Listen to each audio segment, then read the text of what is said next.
ED ഉദ്യോഗസ്ഥരെ ആക്രമിച്ച കേസിലെ പ്രതികളുടെ ഓണാഘോഷത്തിൽ കടുത്ത നടപടിയുമായി പോലീസ്. ജാമ്യം റദ്ദാക്കണമെന്നാവശ്യപ്പെട്ട് കോടതിയെ സമീപിച്ചു. Special public prosecutor A Santhosh Kumar കോടതിയിൽ അപേക്ഷ നൽകി. 1-ാം പ്രതി നിതിൻ രാജ്, 16-ാം പ്രതി IP ബിനു എന്നിവരുടെ ജാമ്യം റദ്ദാക്കണമെന്നാണ് ആവശ്യം. MG പ്രതീഷ് വിവരങ്ങളുമായി നമ്മളോടൊപ്പം ചേരുകയാണ്. MG പ്രതീഷ്, ഇപ്പം ജാമ്യ ഉപാധി ലംഘിക്കുകയാണ് എങ്കിലാണ് സാധാരണഗതിയിൽ ജാമ്യം റദ്ദാക്കണമെന്ന ആവശ്യം പോലീസ് മുന്നോട്ട് വെക്കുക. ഇതിപ്പോൾ ഓണാഘോഷത്തിൽ പങ്കെടുത്തു എന്നതാണ്. അത് പോലീസ് സംഘടിപ്പിച്ചതാണ്. അവിടെ പ്രതികൾ പങ്കെടുക്കാതിരിക്കാൻ ശ്രമിക്കേണ്ടിരുന്നത് പോലീസാണ്.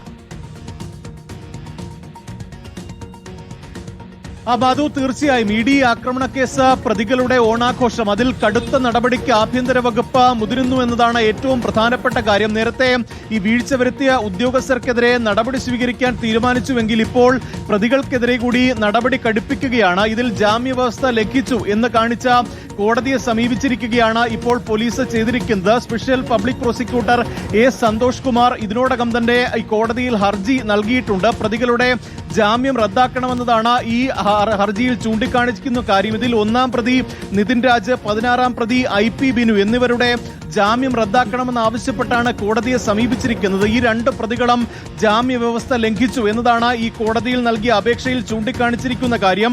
അതിൽ പറയുന്നത് അധികാരപരിധി ലംഘിച്ച് പോലീസ് സ്റ്റേഷനുകളുടെ ഭാഗമായ സ്ഥലങ്ങളിലെത്തി ഒപ്പം സാക്ഷികളെയോ സാക്ഷികളെ സ്വാധീനിക്കാൻ പറ്റുന്നവരുമായോ അടുത്ത ബന്ധമുണ്ടെന്ന് ബോധ്യപ്പെടുത്താൻ വീഡിയോ ചിത്രീകരിച്ചു. ഇതാണ് പ്രധാനമായും ജാമ്യ വ്യവസ്ഥ ലംഘിച്ചതായി പോലീസ് കോടതിയെ അറിയിച്ചിരിക്കുന്നത്. എന്തായാലും കടുത്ത നടപടിക്ക് ആഭ്യന്തര വകുപ്പ് മുതിരുകയാണ്. കാരണം പോലീസിനുൾപ്പെടെ വലിയ അവമതിപ്പും നാണക്കേടും ഉണ്ടാക്കിയ സംഭവമായിരുന്നു. ഇത്തരത്തിൽ റീൽസ് ചിത്രീകരിച്ചിട്ട് പോലും പോലീസ് ഉദ്യോഗസ്ഥർ തടഞ്ഞില്ല, അത് വിലക്കിയില്ല എന്നുള്ള വലിയ ആക്ഷേപം ഉയർന്നിരുന്നു. പാർട്ടിക്കുള്ളിൽ തന്നെ ഇതുമായി ബന്ധപ്പെട്ട വലിയ വിമർശനം ഉയർന്ന പശ്ചാത്തലത്തിൽ കൂടിയാണ് പ്രതികളുടെ ജാമ്യം റദ്ദാക്കാനുള്ള നീക്കവുമായി ആഭ്യന്തര വകുപ്പ് മുന്നോട്ട് പോകുന്നത്. ഇതിനൊപ്പം തന്നെ വീഴ്ച വരുത്തിയ ഉദ്യോഗസ്ഥർക്കെതിരെയും നടപടി കടുപ്പിക്കുകയാണ്. ആദ്യഘട്ടത്തിൽ അവിടെ ആ സമയത്ത് ഡ്യൂട്ടിയിലുണ്ടായിരുന്ന 5 പോലീസുകാരെ സ്റ്റേഷനിൽ നിന്ന് എയർ ക്യാമ്പിലേക്ക് മാറ്റാനാണ് തീരുമാനിച്ചിരിക്കുന്നത്. ഒപ്പം സിറ്റി പോലീസ് കമ്മീഷണറുടെ വിശദമായ റിപ്പോർട്ട് കിട്ടിയ ശേഷം കൂടുതൽ നടപടിക്കും ആഭ്യന്തര വകുപ്പ് തീരുമാനമെടുക്കും എന്നതാണ് മനസ്സിലാക്കാൻ കഴിയുന്നത്.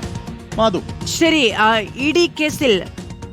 ED കേസിലെ പ്രതികൾ അവിടെ ഓണാഘോഷം നടത്തിയതുമായി ബന്ധപ്പെട്ട് മ്യൂസിയം പോലീസ് സ്റ്റേഷന് മുന്നിൽ ഓണാഘോഷം നടത്തിയതുമായി ബന്ധപ്പെട്ട് ആഭ്യന്തര വകുപ്പ് കടുത്ത നടപടികളിലേക്ക് പോകുന്നു എന്നാണ് മനസ്സിലാക്കാൻ കഴിയുന്നത്. ജാമ്യം റദ്ദാക്കണമെന്ന് ആവശ്യപ്പെട്ട് കോടതിയെ സമീപിക്കും എന്നാണ് തീരുമാനം.